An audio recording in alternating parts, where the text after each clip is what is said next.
Ina ng Diyos, ipanalangin mo kaming makasalanan, ngayon at kung kami mamamatay. Amen. At ang salita ay nagkatawang tao. At nakipamuhay sa atin. Aba, Ginoong Maria, napupuno ka ng grasya. Ang Panginoong Diyos ay sumasa iyo. Bukod kang pinagpala sa babaeng lahat, at pinagpala naman ang iyong anak na si Jesus. Santa Maria, Ina ng Diyos, ipanalangin mo kaming makasalanan, ngayon at kung kami mamamatay. Amen. Ipanalangin mo kami, Santa Ina ng Diyos. Nang kami maging dapat makinabang sa mga pangako ni Kristo. Manalangin tayo.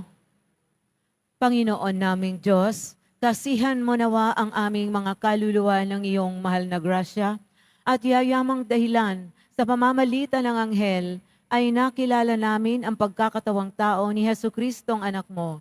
Pakundangan sa pagpapakasakit at pagkamatay niya sa krus ay papakinabangin mo kami ng kanyang pagkabuhay na maguli sa kaluwalhatian sa langit, alang-alang kay Jesucristong Panginoon namin.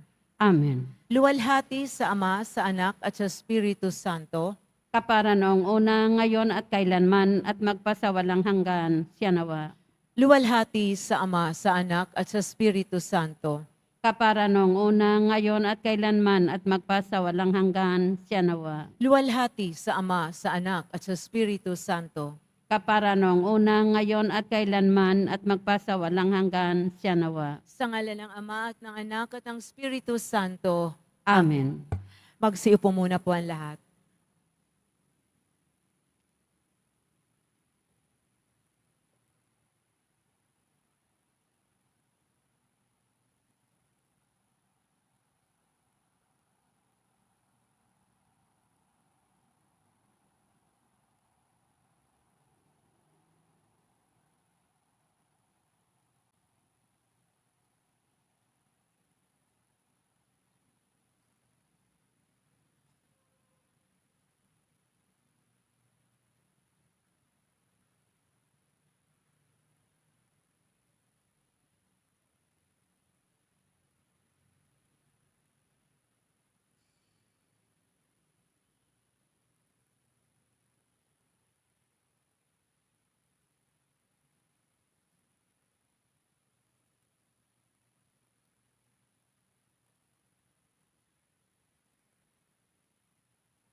Tumayo po ang lahat.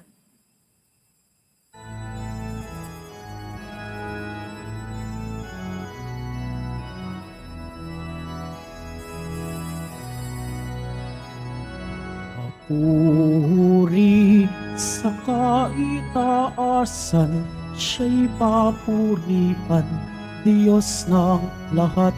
O papuri sa kaitaasan, siya'y papurihan ngayon at magpakailanman. Papuri ang daigdigan, lahat ng naroon. Umawit ang sangkatauhan, purihin ang Panginoon. Papuri sa kaitaasan, siya'y papurihan, Diyos ng lahat. O papuri sa kaitaasan, siya'y papurihan ngayon at magpakailanman. Sa ngalan ng Ama at ng Anak at ng Espiritu Santo, Amen. sumainyo ang Panginoon. At sumaiyo rin. Mga kapatid, aminin natin ang ating mga kasalanan upang tayo'y maging marapat gumanap sa banal na pagdiriwang. Tayo pong lahat, inaamin ko sa makapangyarihang Diyos At sa inyo, mga kapatid, na lubha akong nagkasala sa isip, sa salita, sa gawa, at sa aking pagkukulang. Kaya isinasamo ko sa mahal na Birhen Maria, sa lahat ng mga anghel at mga banal, at sa inyo, mga kapatid, na ako'y panalangin sa Panginoong ating Diyos. Kaawaan tayo ng makapangyarihang Diyos, patawarin tayo sa ating mga kasalanan, at patnubayan tayo sa buhay na walang hanggan. Amen. Panginoon, kaawaan mo kami. Panginoon, kaawaan mo kami. Kristo, kaawaan mo kami. Kristo, kaawaan mo kami. Panginoon, kaawaan mo kami. Panginoon, kaawaan mo kami. Manalangin tayo. Ama naming makapangyarihan, lingid sa aming paningin ang mga inihanda mo para sa mga nagmamahal sa iyo. Padaluyin mo sa amin ang agos ng iyong pag-ibig upang sa pagmamahal namin sa iyo ng higit, makamtan namin ang iyong mga pangakong di malirip na hindi pa sumagi sa isip namin o panaginip. Iniluluhog namin ito sa pamamagitan ni Jesucristo kasama ng Espiritu Santo magpa sa walang hanggan. Amen. Magsiupo ang lahat. Pagbasa mula sa aklat ni Propeta Ezekiel. Sinabi sa akin ng Panginoon, Tao, sa isang iglap ay kukunin ko ang taong pinakamamahal mo, ngunit huwag mong itatangis ni iluluha. Maaari mong daanin sa buntong hininga, ngunit tibayan mo ang iyong loob. Manahimik ka at huwag iparirinig ang iyong pagtangis. Huwag kang lalakad ng walang sapin sa paa at lambong sa ulo, na tanda ng pagluluksa. Huwag mong tatakpan ang iyong mukha, ni kakain ng pagkain ng mga upahang taga-iyak. Umaga nang ako'y magsalita sa mga Israelita. Kinagabihan, namatay ang aking asawa. Kinaumagahan, ginawa ko ang iniutos ng Panginoon. Tinanong ako ng mga tao, ano ang ibig mong sabihin sa ginagawa mong ito? Sinabi ko sa kanila, sinabi sa akin ng Panginoon na sabihin ko sa sambahayan ng Israel ang ganito. Ang aking templo na siyang sagisag ng inyong kapangyarihan at kasiyahan ay sasalaulain at papatayin sa tabak ang inyong mga anak. Tularan ninyo ang ginagawa ko. Huwag kayong magluluksa ni malulungkot. Mag-ayos kayong tulad ng dati, nakaturbante at panyapak.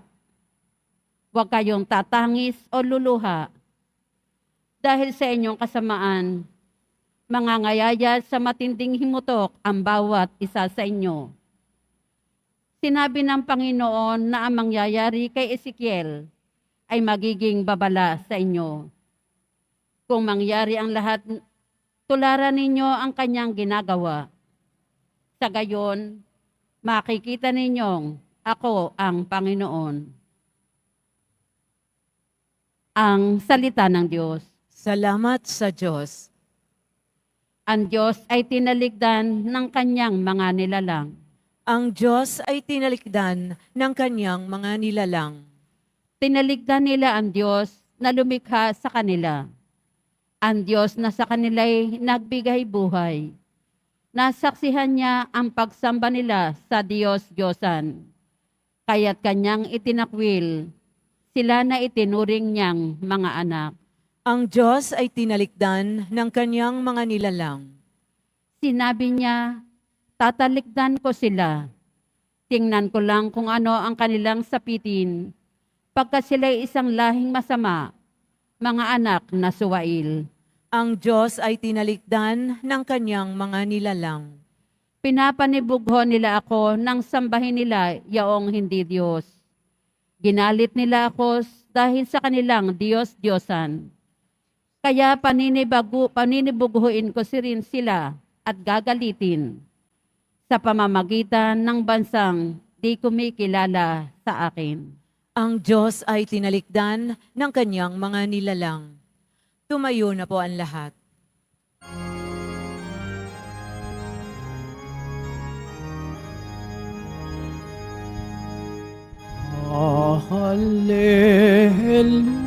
Hallelujah, Hallelujah, Hallelujah,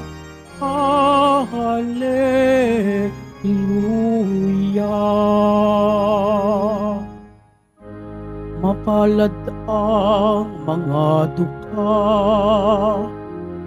na tanging Diyos na lumikha, ang pag-asa at adhika.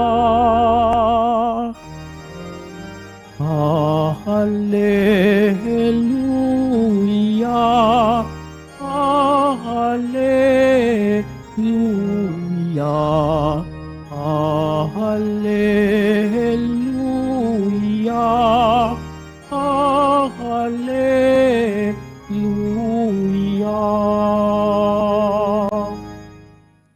Sumainyo ang Panginoon, At sumaiyo rin. ang mabuting balita ng Panginoon ayon kay San Mateo.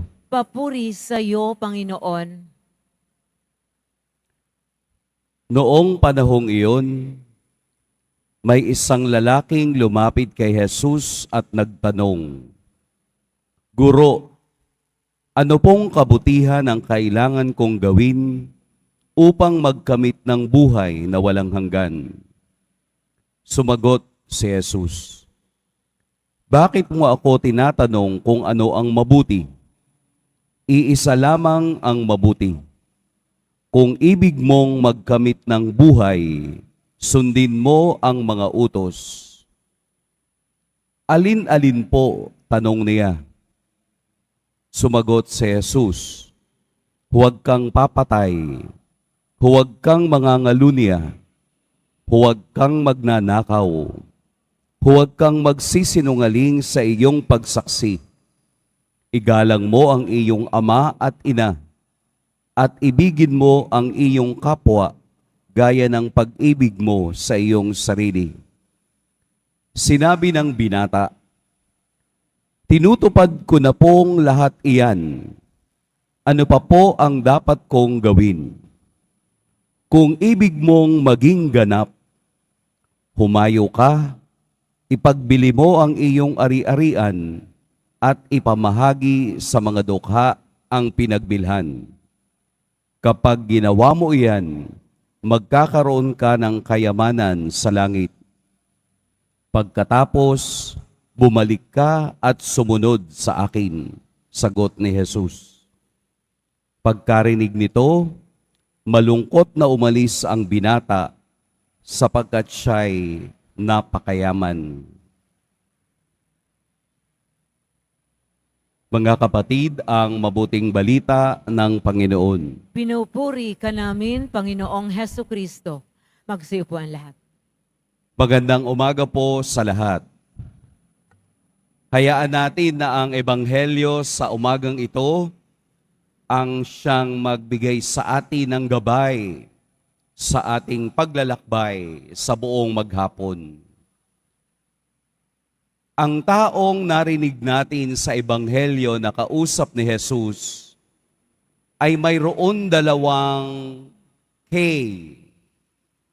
kabataan at kayamanan. Dalawang bagay na kapag meron ka, parang you are on top of the world.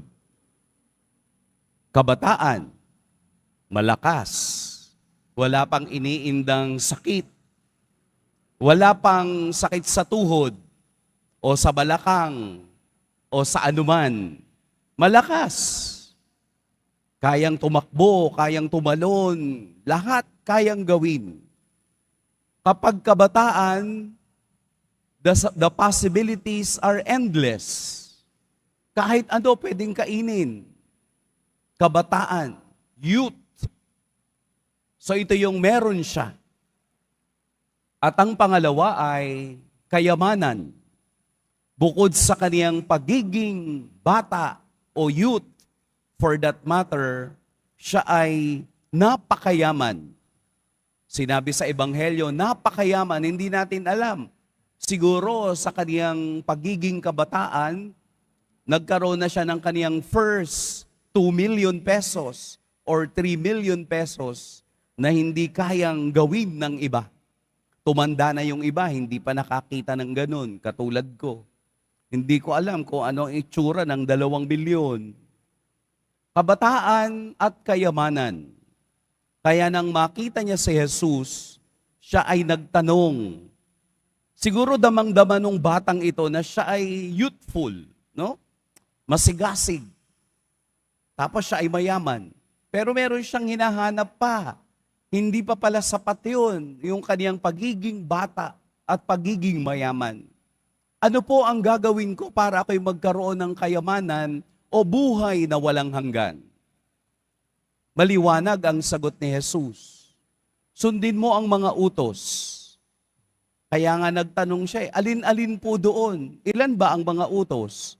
Mula sa 10 na basic na 10 commandments, lahat yun nagkaroon ng iba't ibang interpretation at naging 613 lahat ng mga batas ni Moses. Kaya siya ay nagtanong, alin-alin po doon? Kaya Jesus specified the law.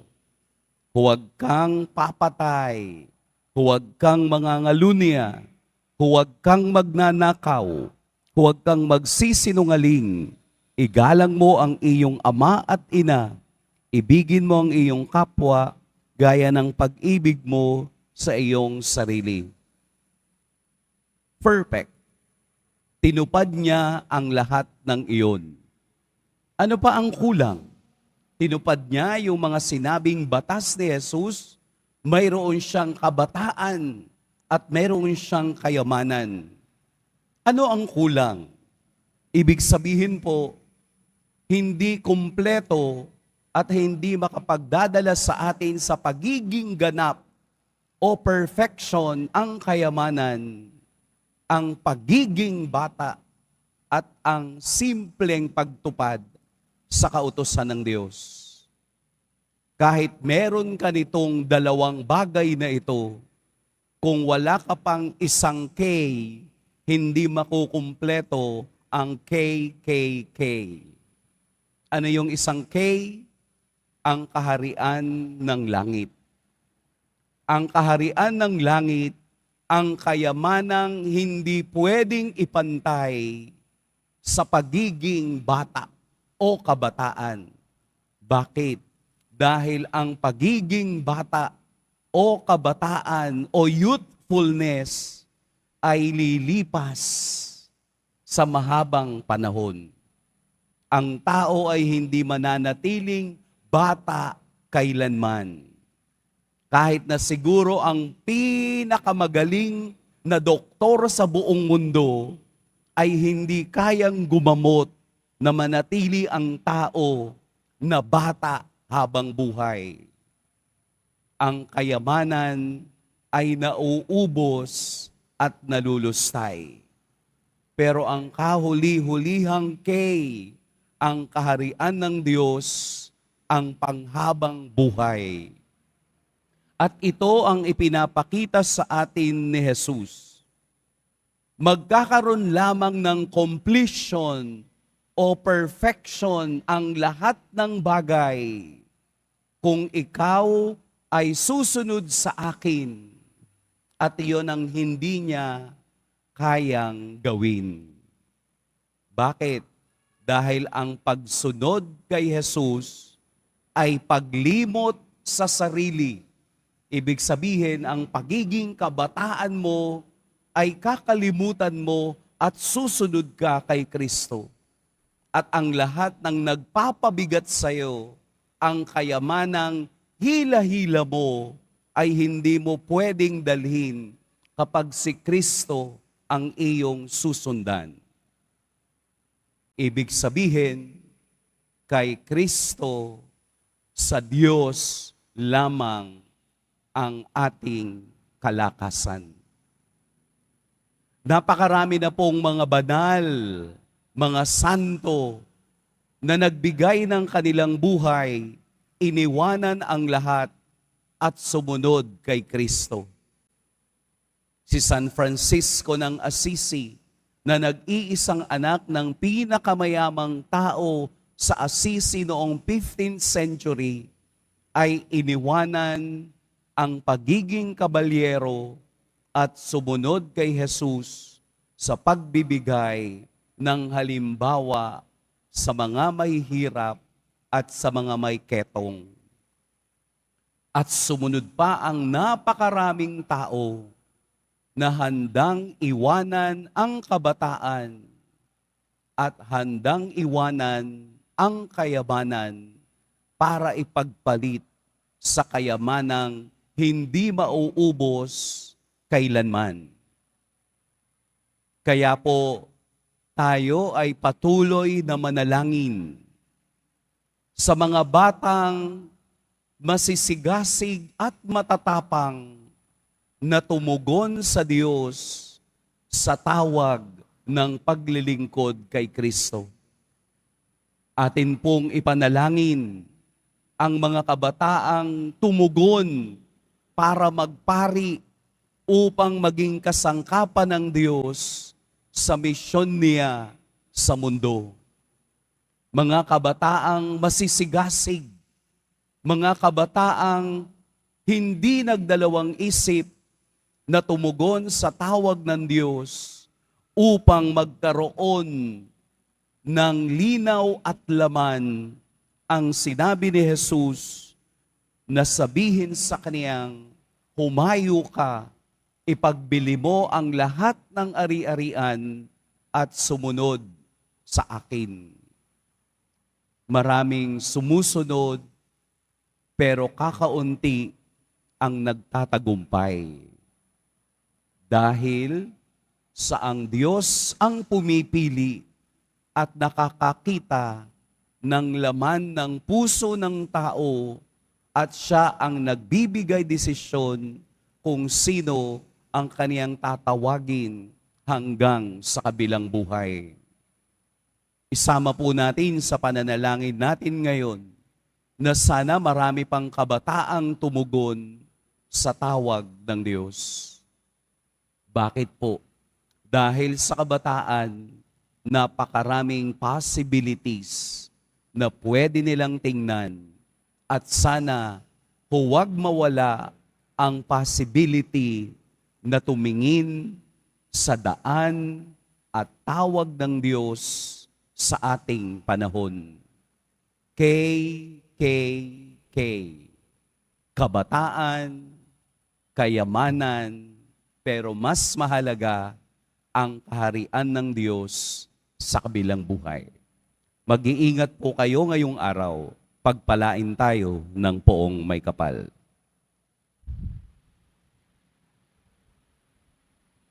Tumayo pa ang lahat. Mga minamahal kong mga kapatid, hinahamon tayo ni Hesukristo na ipagpalit ang mga material na kayamanan ng mundong ito sa kaniyang walang hanggang karunungan. Ang ating mga panalangin naway makatulong sa ating pagpasok sa kaniyang kaharian. Ikaw ang pamana sa amin, O Panginoon. Ikaw ang pamana sa amin, O Panginoon. Ang simbahan, naway mapalaya ang mga lalaki at babae sa epekto ng materialismo at kahangalan. Manalangin tayo. Ikaw ang pamana sa amin, O Panginoon. Ang mga pinuno ng gobyerno, naway huwag isakripisyo ang kanilang prinsipyo sa kapangyarihan, tagumpay, ambisyon at sa halip, isulong nila ang dangal at halaga ng Ebanghelyo. Manalangin tayo. Ikaw ang pamana sa amin, O Panginoon. Ang mga magulang at mga guro, naway hamuni ng mga kabataan na mamuhay sa mga bagay na tunay na makahulugan. Manalangin tayo. Ikaw ang pamana sa amin, O Panginoon.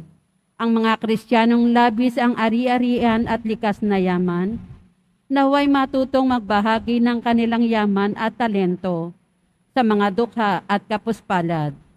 Manalangin tayo. Ikaw ang pamana sa amin, O Panginoon. Ang ating mga mahal na yumao, naway mapuno ng yaman ng kaharian ng Diyos. Manalangin tayo. Ikaw ang pamana sa amin, O Panginoon. Ama naming Diyos, biyayaan mo kami ng katapangan, kasiyahan, pananalig at karangalan. Gawin mo kaming matalino sa karunungan ni Jesus. Siya na nabubuhay at naghahari, kasama mo at ng Espiritu Santo, magpa sa walang hanggan. Amen. Magsiupo ang lahat.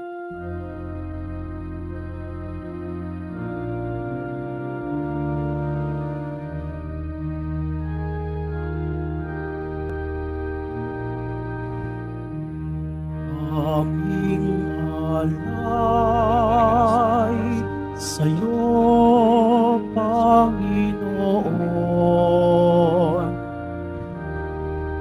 Ang tinapay at alak na iyong kaloob. Upang sitain ang iyong buhay na inialay ng tayo'y magdiwang bilang isang sambayanan.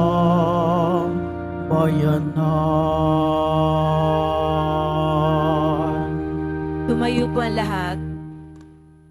Madalangin kayo mga kapatid upang ang paghahain natin ay kalugdan ng Diyos amang makapangyarihan. Tanggapin nawa ng Panginoon itong paghahain sa iyong mga kamay sa kapurihan niya at karangalan, sa ating kapakinabangan at sa buong sambayanan niyang banal. Ama naming lumikha, tanggapin mo ang mga alay upang maganap ang pagpapalitan ng iyong kaloob at ng aming handog. Sa aming paghahain na iyon na ring ibinigay, para kami maging marapat na iyong paunlakan sa pamamagitan ni Hesukristo, kasama ng Espiritu Santo, magpa sa walang hanggan.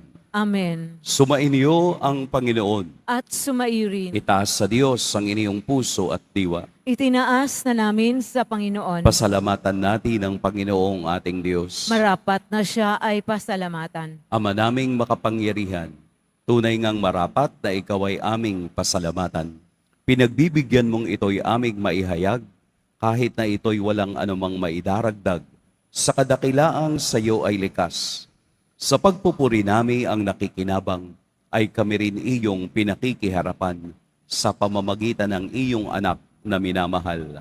Kaya kaisa na mga anghel na nagsisiawit ng papuri sa iyo, nang walang humpay sa kalangitan, kami nagbubunyi sa iyong kadakilaan. Santo, Santo, Santo, Panginoong Diyos ng mga hukbo, napupuno ang langit at lupa ng kadakilaan mo, o sana sa kaitaasan.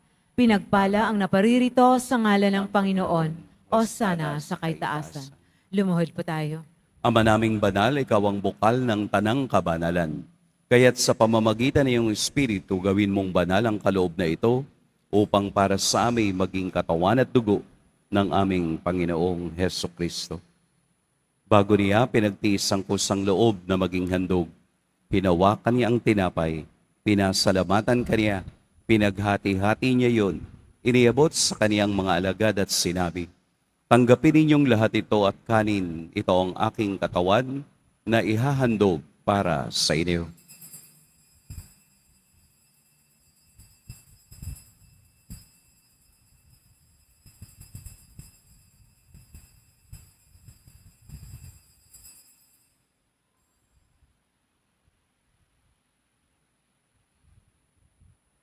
Gayun din naman noong matapos ang hapunan, hinawakan niya ang kalis, muli kaniyang pinasalamatan. Inabot niya ang kalis sa kaniyang mga alagad at sinabi, "Tanggapin ninyong lahat ito at inumin, ito ang kalis ng aking dugo, ng bago at walang hanggang tipan, ang aking dugo na ibubuhos para sa inyo at para sa lahat, sa ikapagpapatawad ng mga kasalanan. Gawin ninyo ito sa pag-alala sa akin."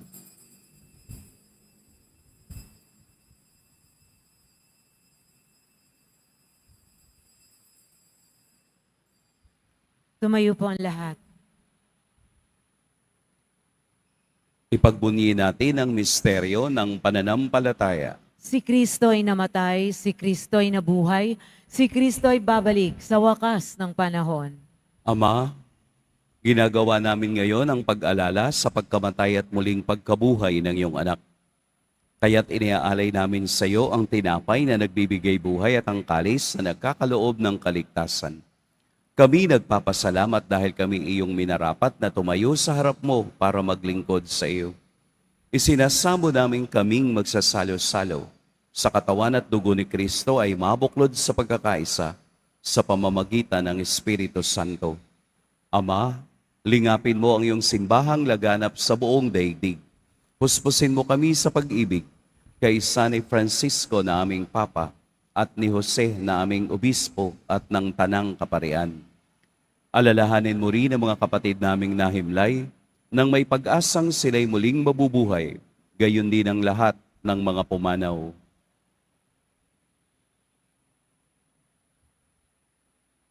Kaawaan mo sila at patuloyin sa iyong kaliwanagan. Kaawaan mo at pagindapating kaming lahat na makasalo sa iyong buhay na walang wakas.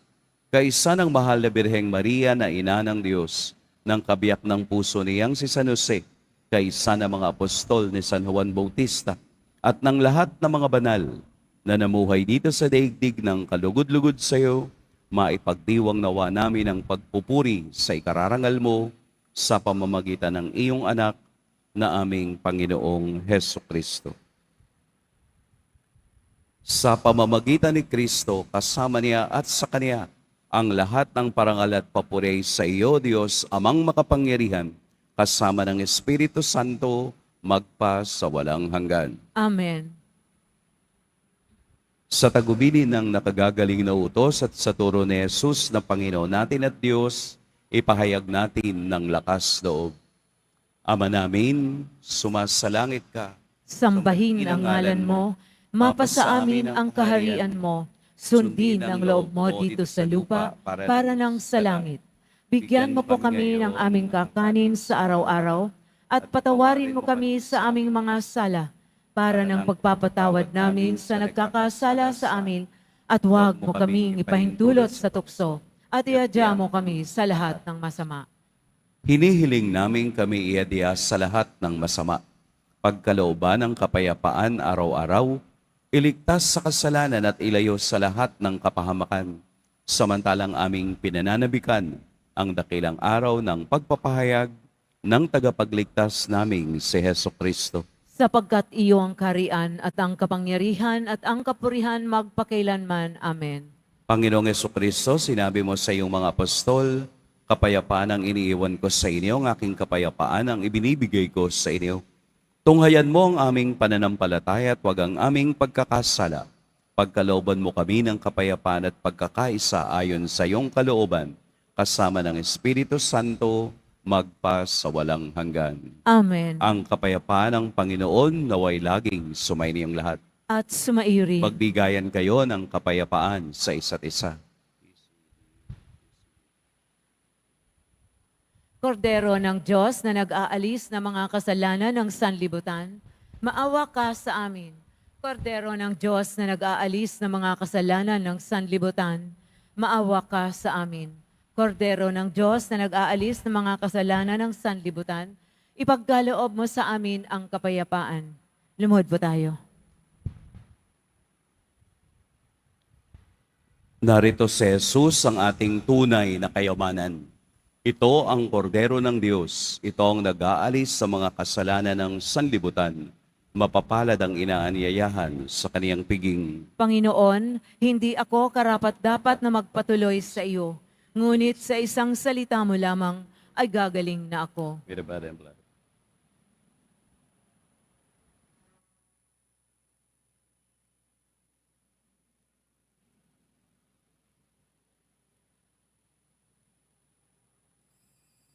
Para sa lahat ng tatanggap ng banal na komunyon, sasagot po tayo ng amen pagkasabi ng pari o ng lay minister ng katawan ni Kristo at isubo agad sa bibig bago umalis sa harapan ng pari o lay minister. Sumunod po tayo.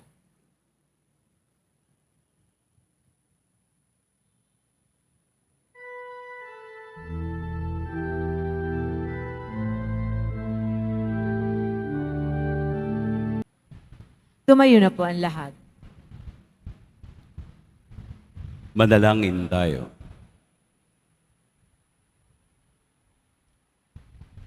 Ama naming mapagmahal, sa banal na pakikinabang si Kristo ay aming pinagsaluhan. Hinihiling namin kami maging katulad niya sa langit, pakundangan sa kaniyang pagiging aming kaparis, bilang tagapamagitan, kasama ng Espiritu Santo, magpa sa walang hanggan. Amen. Sumainyo ang Panginoon. At sumaiyo rin. Yumuko kayo para sa pagbabasbas. Mahal na poong Jesus Nazareno, inihayag mo sa pamamagitan ng krus ang walang maliw na pag-ibig ng Diyos sa sangkatauhan. Pakinggan mo po ang kahilingan ng iyong angkan na nagsusumamo sa iyo. Makamtan nawa nila ang iyong katugunan at tanggapin ang kasagutan na may utang na loob na tinatanaw. Basbasan din po ninyo ang mga daladala nilang mga imahen at dasalan. Sa pamamagitan ng bendisyon na ito, naway maalala nila ang mga pangako nila noon sa biniyag, na ikaw ang kanilang iibigin at paglilingkuran bilang Panginoon, magpa sa walang hanggan. Amen. At pagpalain kayo ng makapangyarihan at mapagmahal na Diyos, ang Ama at Anak at Espiritu Santo. Amen. Tapos na ang ating pagdiriwang, humayo kayong taglayang kapayapaan ng poong Jesus Nazareno. Salamat sa Diyos.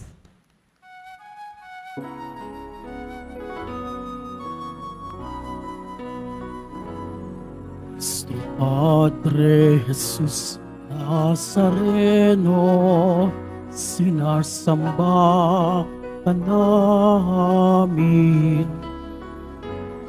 Pinipintuho ka namin, aral mo ang aming buhay at kaligtasan. Nuestro Padre Jesus Nazareno, iligtas mo kami sa kasalanan. Ang krus mong pinamatayan ay sagisag ng aming kaligtasan. Nuestro Padre Jesus Nazareno, dinarangal ka namin. Nuestro Padre Jesus Nazareno, niluwalhati ka namin. Nuestro Padre Jesus Nazareno, dinarangal ka namin. Nuestro Padre Jesus Nazareno, niluluwalhati namin.